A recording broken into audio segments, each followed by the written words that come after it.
The truth is, most people misunderstand this. They believe that eloquence is a divine gift, bestowed upon a lucky few at birth, leaving the rest to stumble through the dark, agonizing corridors of social interaction. They view the masters of conversation as manipulators, possessing a magical, perhaps sinister, ability to bend the will of others through mere syllables.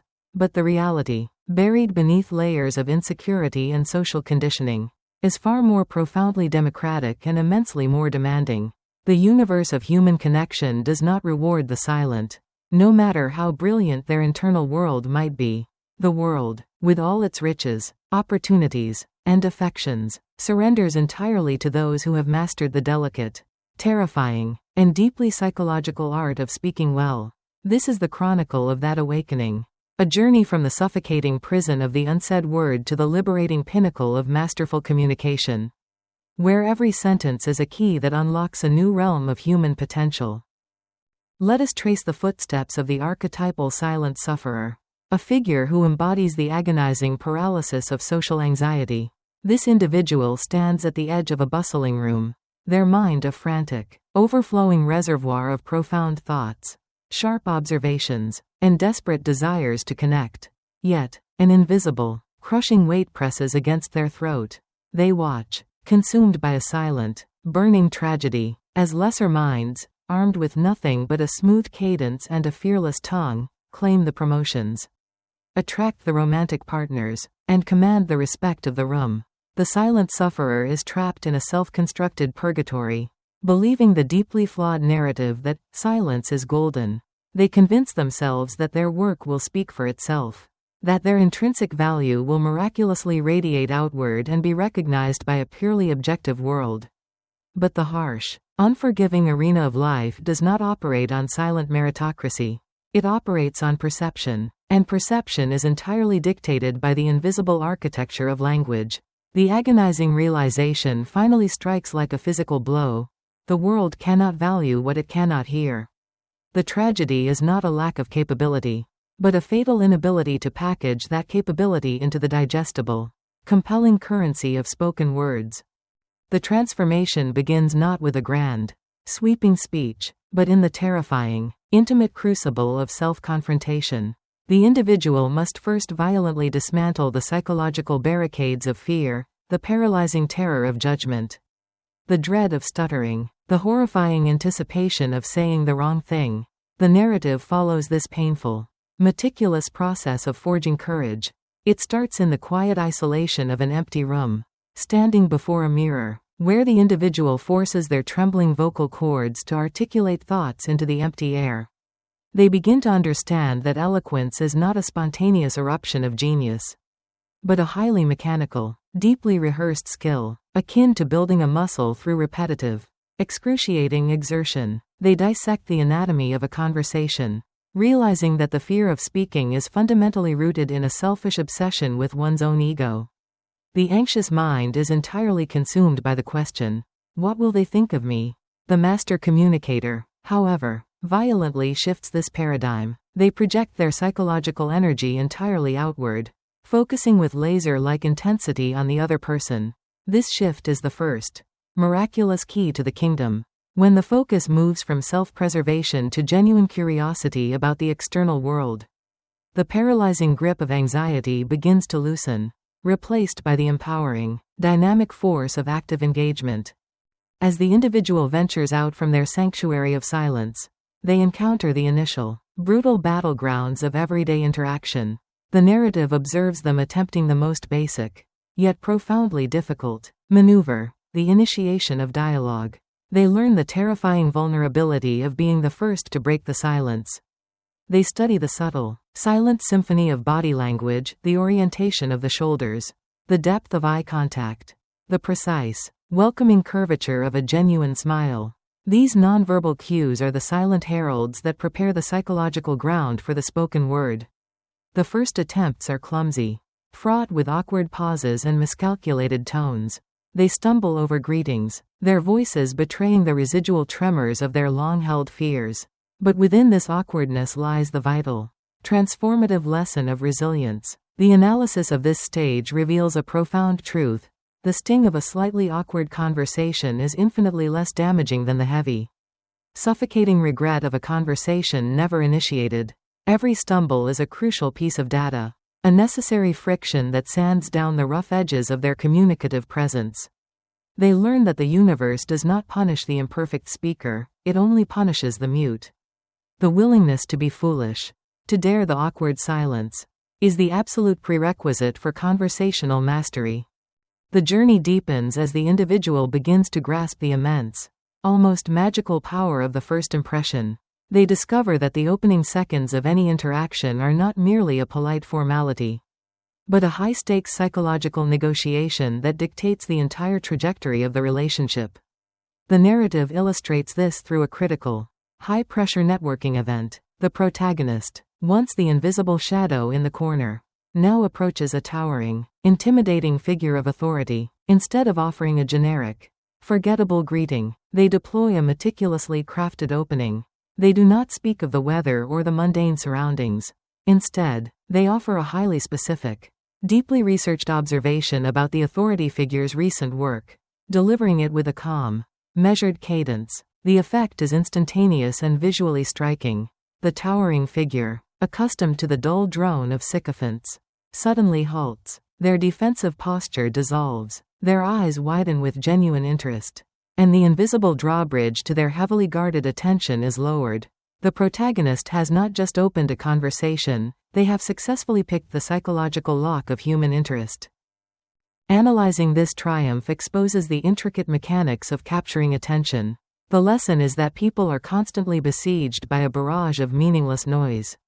To penetrate this dense fog of apathy, one's words must be sharp, highly relevant, and infused with an undeniable sense of purpose. The master of speech understands that the most intoxicating sound to any human ear is not just their own name, but the sound of someone articulating their unspoken values and recognizing their unique contributions. By investing the effort to tailor the opening remarks to the specific psychological landscape of the listener, the speaker demonstrates a profound, almost intoxicating level of respect. This act of tailored communication instantly elevates the speaker from a random, easily dismissed stranger to an individual of high value and acute perception. It proves that the right words, delivered at the precise moment, hold the explosive power to collapse the vast, icy distance between two human beings in a matter of seconds. Having secured the beachhead of attention, the narrative plunges into the delicate, highly dangerous art of the compliment. For the uninitiated, praise is a blunt instrument, often wielding the clunky, transparent stench of manipulation and flattery. The protagonist initially attempts to win favor through broad, sweeping declarations of admiration, only to find their words met with polite, icy skepticism. The world is profoundly cynical, and generic praise is instantly categorized as a deceitful attempt to extract a favor. The turning point occurs when the individual learns the surgical precision of the specific compliment. The narrative paints a scene where the protagonist interacts with a deeply exhausted, unappreciated subordinate. Instead of offering a hollow, "good job," they stop, look the subordinate directly in the eye, and praise a very specific, minute detail of their recent effort, a detail so obscure that only a truly attentive observer would have noticed it. They articulate exactly how that small effort positively impacted the larger whole. The reaction is profound. The subordinate's posture straightens. A genuine, radiant warmth floods their expression, and a fierce, unbreakable bond of loyalty is forged in that single, fleeting moment. The analysis of this interaction reveals the deep, aching hunger that defines the human condition. Beneath the professional armor and the stoic facades, every individual is desperately starving for sincere, highly specific validation. The lesson is that true praise is not an act of submission, but an act of profound, empathetic observation. When you praise a specific detail, you are not just validating the work, you are validating the person's existence. You are silently declaring, "I see you, I see your effort, and it matters." This is the alchemy of human connection. The master of communication understands that words are not merely vehicles for information, they are emotional payloads. When deployed with absolute sincerity and surgical precision, A compliment ceases to be a mere social pleasantry and transforms into a powerful psychological anchor, binding the listener to the speaker with chains of gratitude and mutual respect. The protagonist has begun to realize that the ability to speak well is indistinguishable from the ability to love and appreciate humanity in all its flawed, striving glory. As the protagonist's confidence surges, they encounter the treacherous, highly explosive minefield of workplace politics and professional communication. Here, the stakes are magnified, and a single, ill-conceived sentence can detonate a career. The narrative follows them into a high-pressure boardroom, a hostile environment dominated by aggressive, dominant personalities violently clashing over resources and ideologies. The old, silent self would have shrunk into the background, allowing the loudest voices to dictate the future. But the transformed individual now understands that the boardroom is a theater of power, and language is the primary weapon. They observe a heated, escalating conflict between two senior executives, a collision of massive, fragile egos that threatens to derail a crucial project. Instead of adding to the chaotic noise or remaining entirely mute, the protagonist executes a masterful intervention. They do not aggressively take a side, nor do they offer a weak, pacifying compromise. They wait for the precise, microscopic lull in the shouting, and then they speak with a tone of absolute, chilling calmness. They perfectly summarize the core, underlying anxieties of both warring factions, validating their emotional realities without necessarily agreeing with their conclusions. They reframe the hostile confrontation not as a battle between enemies, but as a shared struggle against a common, external problem. The profound lesson extracted from this boardroom triumph is the staggering power of emotional regulation and strategic reframing. In the heat of conflict, the vast majority of people become slaves to their limbic systems, their speech degenerating into reactive, defensive attacks. The master communicator, however, maintains an impenetrable fortress of psychological detachment. They understand that to control the room, one must completely control one's own internal state, by refusing to match the aggressive, chaotic energy of the conflict, and by deploying language that clarifies and unifies rather than divides. The speaker instantly assumes the mantle of absolute leadership. They become the gravitational center of the room. The analysis dictates that true eloquence in the face of hostility is not about having the sharpest comeback, it is about possessing the profound, empathetic capacity to absorb the toxic energy of the room and transubstantiate it into a constructive, forward-moving narrative. The individual has proven that skillful speech is the ultimate tool for navigating the dangerous, jagged cliffs of human ambition and ego, transforming potential disasters into monuments of collaborative triumph. The ascension of the protagonist naturally brings a sudden, overwhelming influx of demands upon their time and energy. With increased visibility comes the relentless siege of requests, favors, and unsolicited burdens. The narrative shifts to examine the agonizing, deeply uncomfortable necessity of the refusal. The amateur speaker views the word no as an act of violence, a guaranteed trigger for anger and the severing of relationships. Consequently, they fall into the tragic, exhausting trap of the people pleaser, saying yes to everything until their own life force is entirely depleted. The protagonist faces this exact crucible when approached by a powerful, highly influential colleague demanding a massive, unreasonable commitment of time for a low-value project. The internal terror is immense, the instinct to submit is powerful. But the individual realizes that their newfound communicative power is useless if it cannot be used to aggressively defend their own boundaries. They must learn the elegant, highly strategic art of the graceful refusal. The interaction unfolds with the tension of a high-wire act. The protagonist does not offer a blunt, offensive rejection, nor do they invent a weak, easily dismantled lie. They employ the sophisticated technique of the empathetic deflection. They begin by enthusiastically validating the importance of the colleague's project, making the requester feel entirely respected and heard. Then, they seamlessly transition into a clear, completely unapologetic statement of their own current, overwhelming priorities, framing the refusal not as a lack of desire to help, but as a tragic, unavoidable conflict of intense commitments. Finally, they offer a highly specific, alternative solution, a different resource, a partial contribution, or a connection to another individual, thereby softening the blow of the rejection and leaving the relationship completely intact. The colleague, though initially disappointed, walks away feeling respected rather than rejected, entirely accepting the boundary that was so masterfully drawn. Analyzing this delicate operation exposes the ultimate maturity of the master communicator. The lesson is that the ability to say no with grace is the absolute bedrock of self-respect and the ultimate protector of one's personal value. When a refusal is communicated with profound empathy and absolute clarity, it does not destroy respect, it exponentially increases it. The world naturally, instinctively preys upon the weak, compliant boundaries of the people-pleaser. But it fiercely respects the individual who values their own time enough to violently defend it.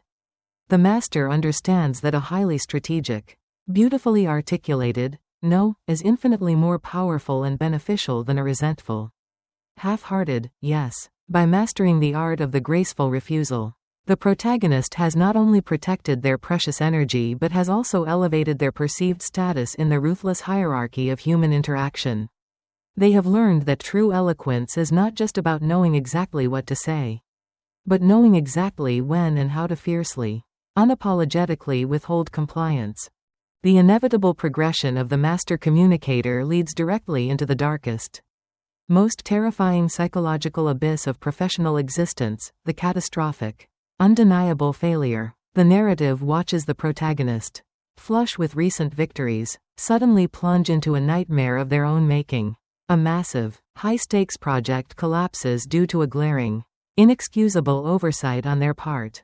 The amateur, driven by the frantic, terrified screams of their fragile ego, would immediately engage in a frantic campaign of deflection, fabricating elaborate excuses, blaming incompetent subordinates, or pointing a trembling finger at the unpredictable fluctuations of the market. They would view an apology as a total, humiliating surrender, a public execution of their professional worth. But the transformed individual, deeply steeped in the advanced alchemy of human interaction, approaches the impending disaster with a radically different, almost alien psychology. They do not flee from the raging fire, they walk deliberately, calmly into the very center of the inferno. As they enter the suffocating, tense atmosphere of the executive office, facing the furious, red-faced authority figure whose trust they have severely violated, they do not offer a single, pathetic syllable of justification. Instead, they execute the terrifying, masterful maneuver of the absolute, unmitigated apology. They look directly into the eyes of the furious superior and loudly, clearly, and completely claim every single ounce of the crushing blame. They meticulously articulate exactly what went wrong, demonstrating a flawless understanding of the disastrous impact their mistake has caused, and present a fully formed, aggressive strategy for immediate restitution. The profound analysis of this seemingly suicidal tactic reveals the ultimate, counterintuitive genius of the master communicator. The lesson extracted from the ashes of this failure is that a rapid, total, and unapologetic admission of guilt completely neutralizes the opponent's righteous anger. When an individual fiercely and publicly attacks themselves, they instantly steal the executioner's axe. The furious superior, totally deprived of the expected, defensive resistance, is left with a sudden, overwhelming psychological vacuum. Their massive, surging adrenaline has nothing to crash against. Consequently, the superior's mind is forcefully shifted from the aggressive posture of assigning blame to the cooperative posture of solving the problem. The master knows that the human ego respects strength above all else. And there is no greater demonstration of terrifying, unshakable internal strength than the willingness to stand completely naked and vulnerable before the consequences of one's own actions. By embracing the absolute worst of the situation, the protagonist not only survives the catastrophic error but miraculously emerges with their reputation for integrity and immense psychological resilience exponentially enhanced.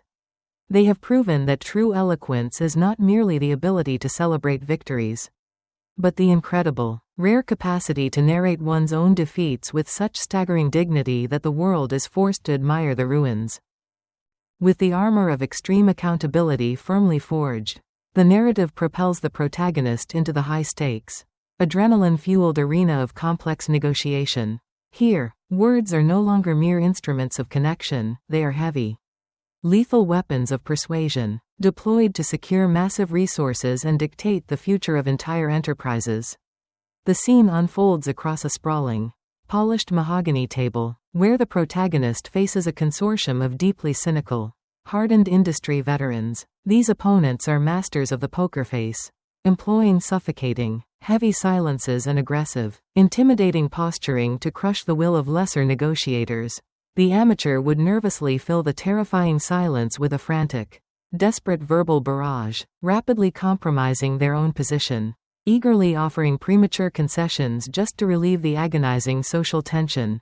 But the protagonist, now a seasoned architect of human psychology, sits perfectly still. They match the heavy silence with an impenetrable, serene stillness of their own. When they finally speak, their words are not a desperate pitch of features and benefits, but a series of highly calibrated, deeply probing questions designed to surgically excavate the hidden, unarticulated fears of the opposing side.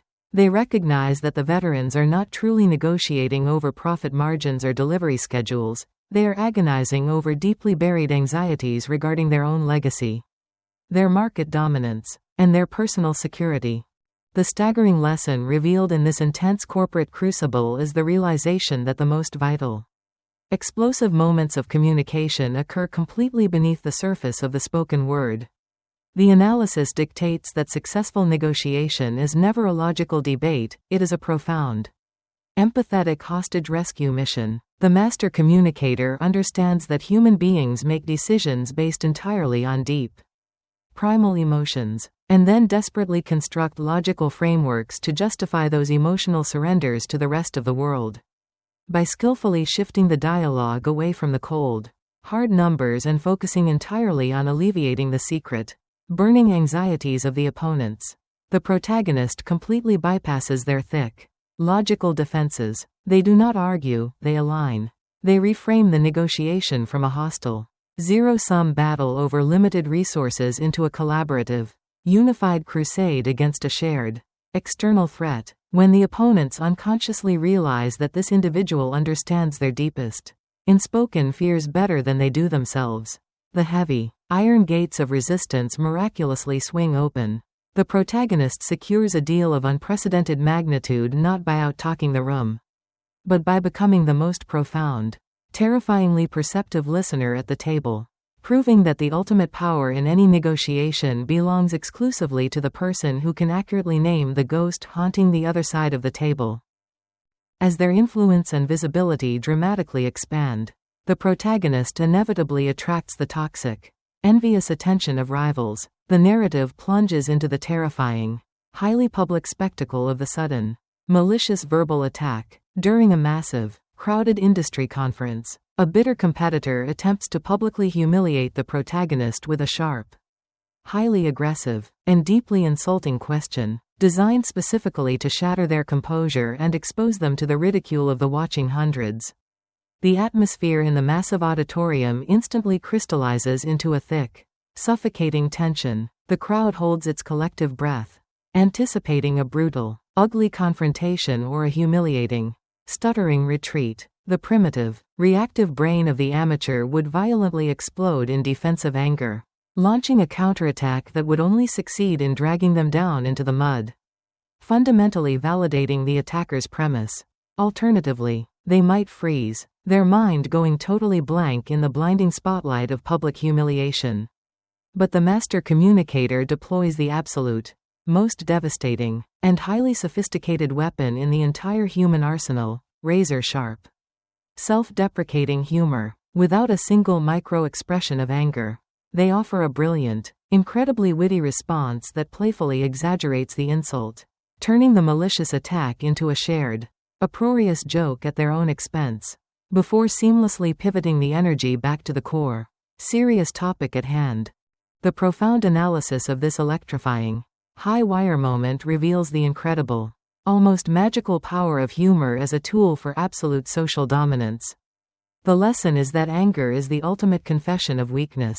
When a person reacts with rage to an insult, They are silently screaming to the world that the attacker has successfully penetrated their psychological armor and successfully dictated their emotional state. Humor, however, is the undeniable signature of supreme, unshakable confidence. By refusing to take the insult seriously, and by effortlessly transmuting the toxic, hostile energy of the attacker into a source of entertainment for the crowd, the master communicator completely castrates the rival. The attacker is left looking incredibly small, bitter, and utterly ineffective, while the protagonist's social status instantly skyrockets.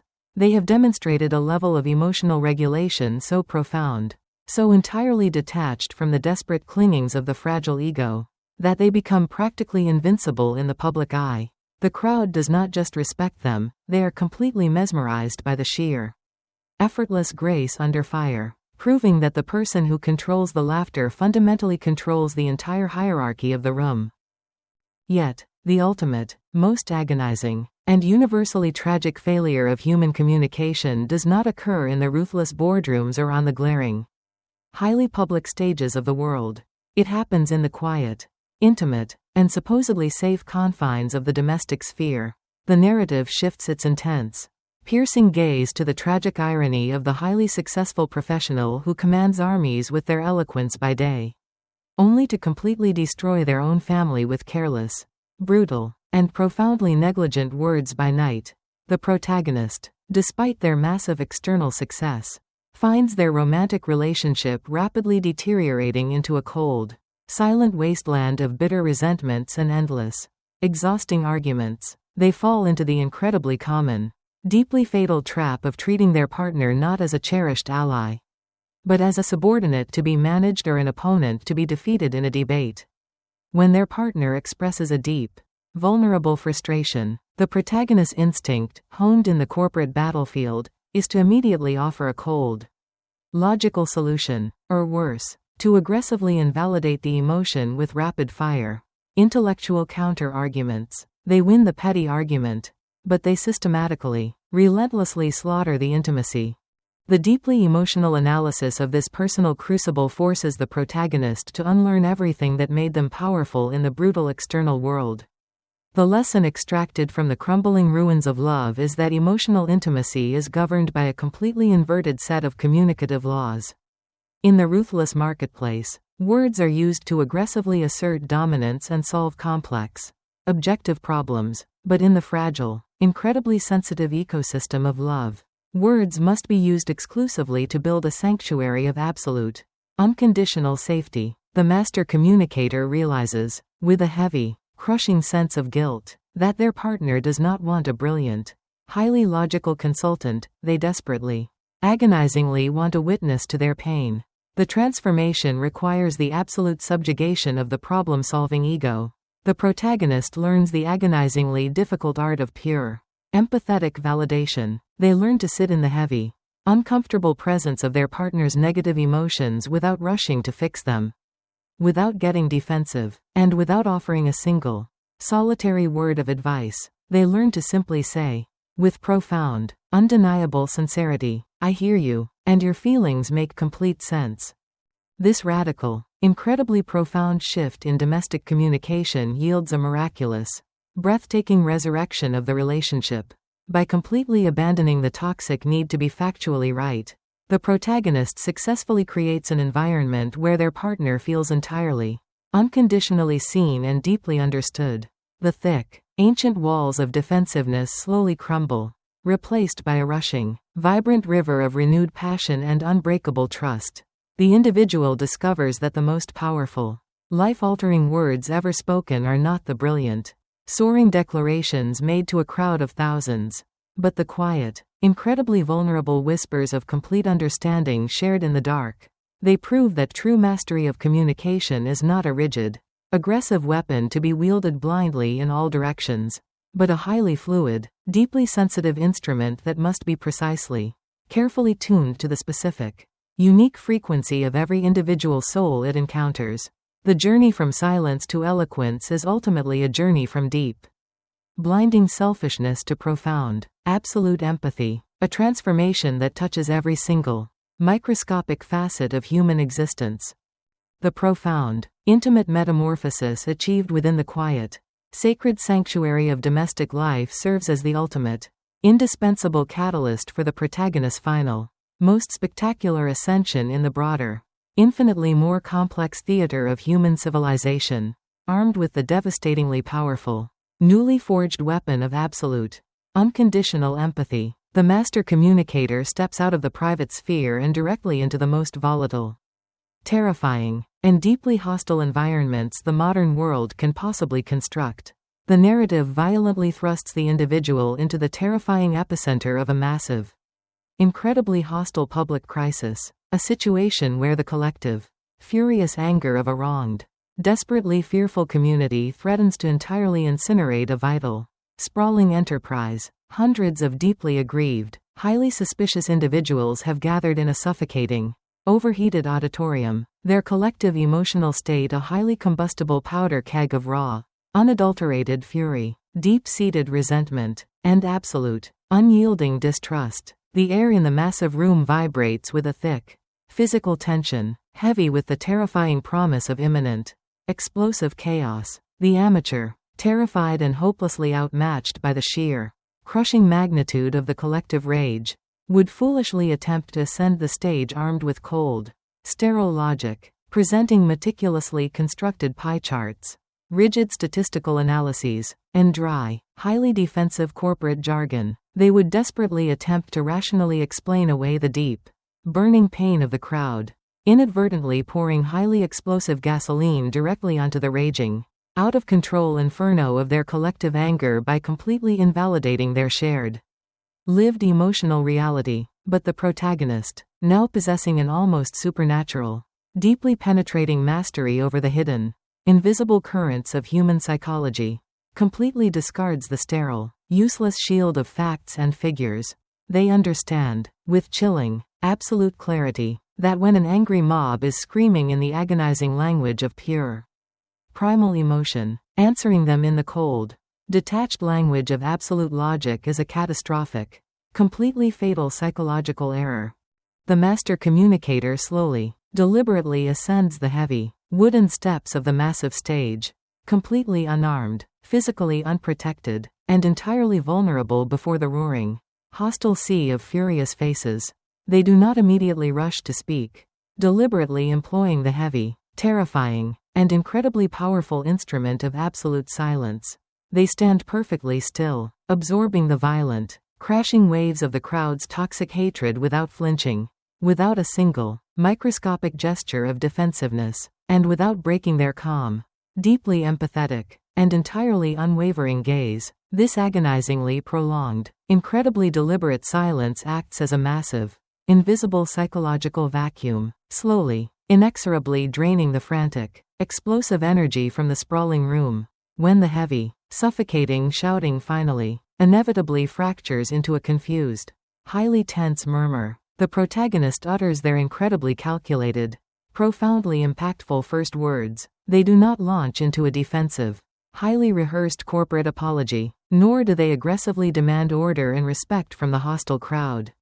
Instead, they unleash the absolute, most universally irresistible, and profoundly disarming psychological weapon in the entire history of human civilization, the perfectly crafted, deeply resonant, and intensely personal narrative story.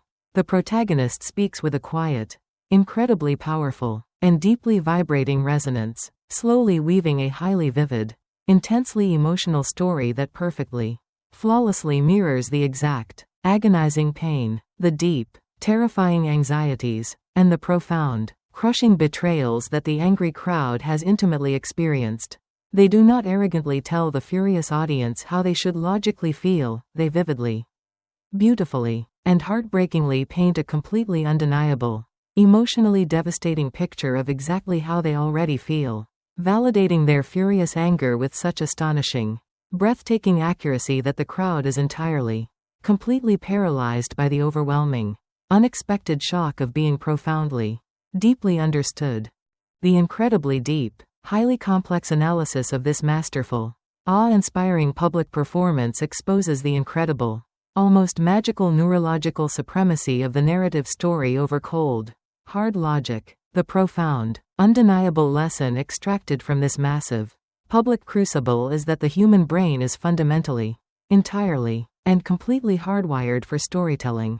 When an individual is aggressively presented with dry facts or hostile, contrary arguments, the highly defensive, logical centers of their brain instantly illuminate, rapidly constructing thick, impenetrable walls of skepticism, counter-arguments, and fierce, unyielding resistance. However, when an individual is completely immersed in a highly compelling, emotionally resonant story, their heavy, defensive neurological walls miraculously, completely collapse. They stop aggressively fighting the speaker and instantly, unconsciously begin to deeply, profoundly identify with the narrative, vividly projecting their own hidden pain, secret desires, and burning fears directly onto the canvas of the speaker's perfectly chosen words.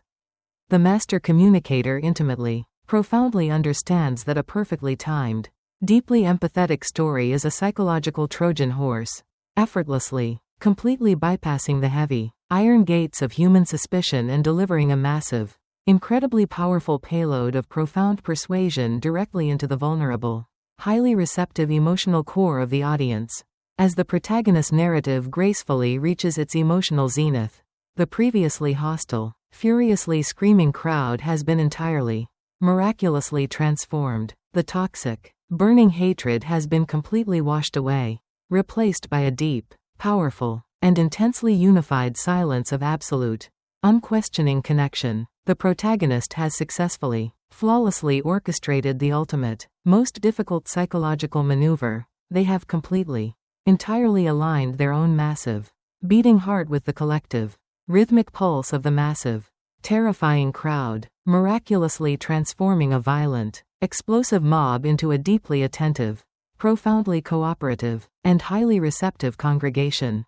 This staggering, completely unparalleled victory completely catapults the protagonist into the absolute, rarefied stratosphere of human influence, where they are constantly, relentlessly called upon to navigate the most incredibly delicate, highly sensitive, and deeply consequential interactions between towering, massive egos and deeply entrenched, incredibly stubborn global powers. The sweeping, intense narrative follows them into the incredibly opulent, highly exclusive, and deeply guarded chambers of the global elite, where the incredibly wealthy and the massively powerful engage in silent, highly destructive wars of absolute dominance.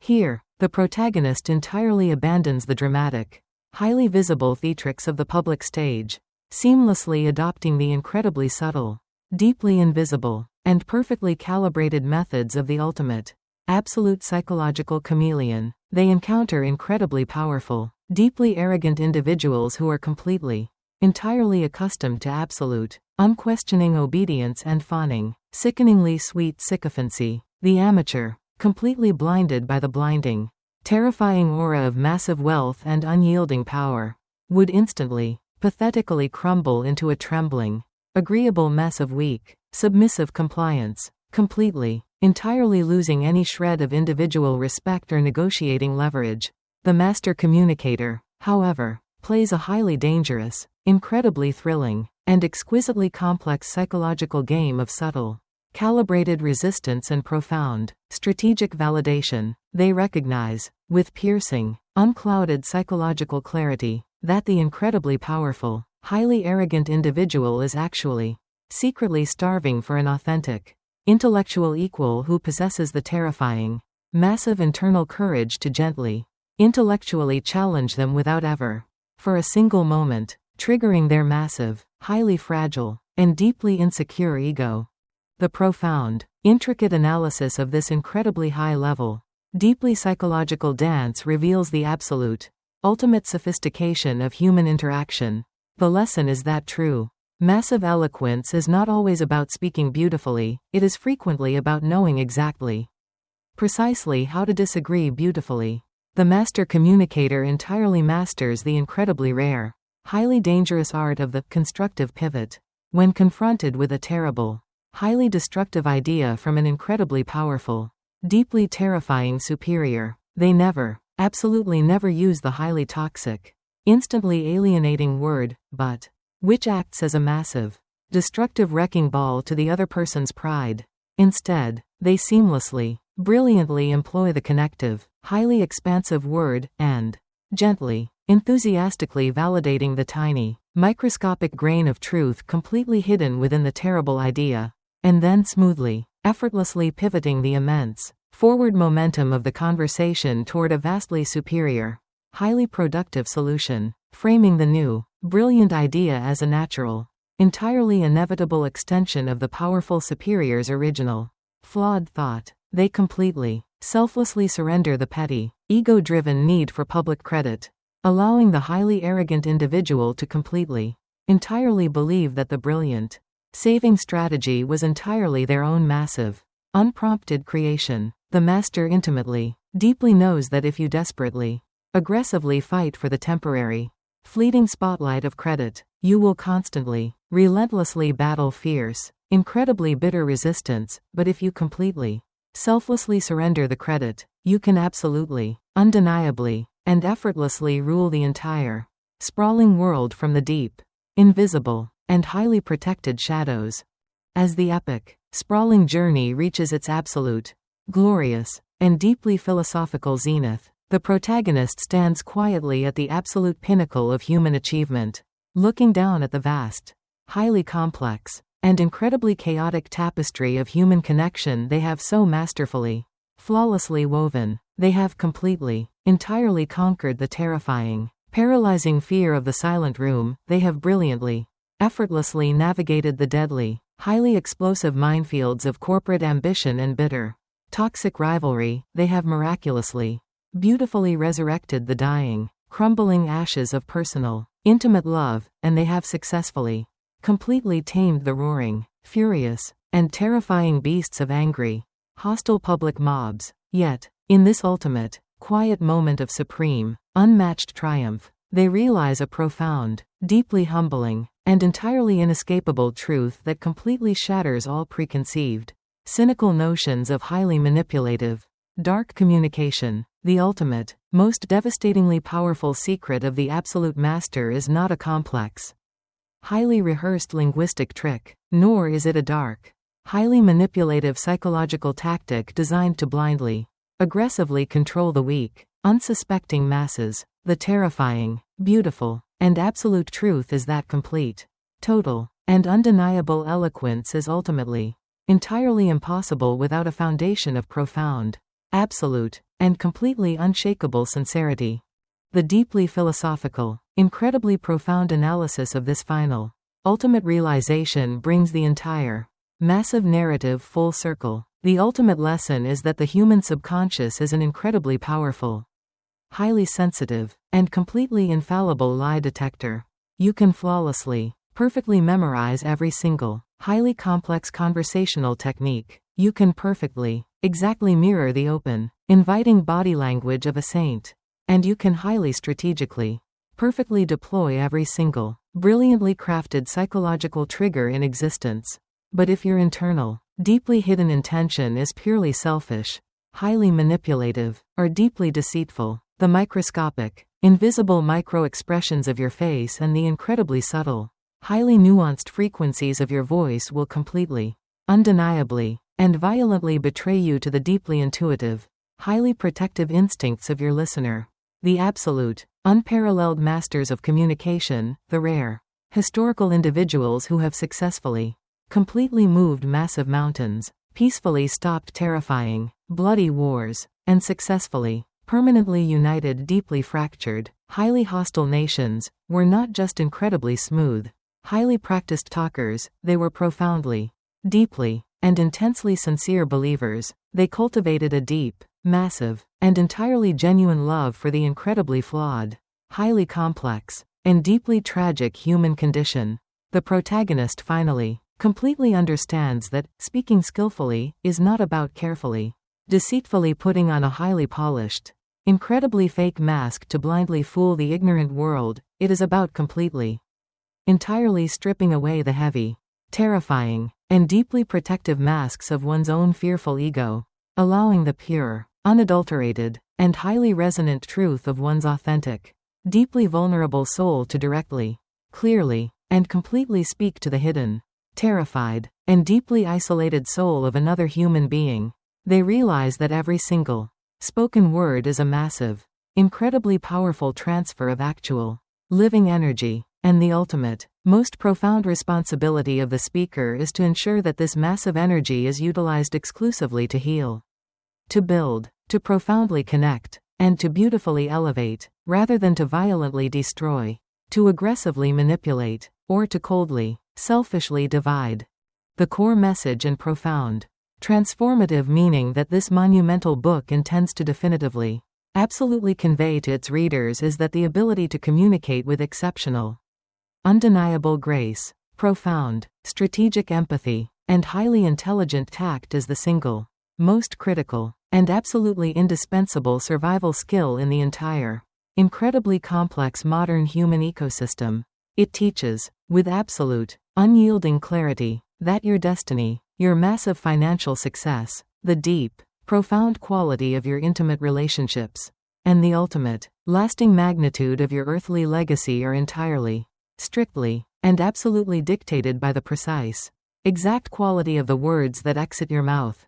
It forcefully dismantles the incredibly toxic, highly defeatist myth that individuals are permanently, genetically trapped by their inherent, deeply ingrained social awkwardness, proving instead that brilliant, world-altering eloquence is a highly learnable, deeply systematic, and incredibly rewarding discipline. The book demands that the reader completely, entirely stop viewing communication as a highly stressful, deeply terrifying burden or a dark, manipulative chore, and instead embrace it as the highest, most beautiful, and profoundly powerful art form in existence, an art form where the primary, essential medium is not cold, hard paint or rigid, lifeless clay, but the incredibly delicate, highly responsive, and deeply beautiful fabric of the human heart itself.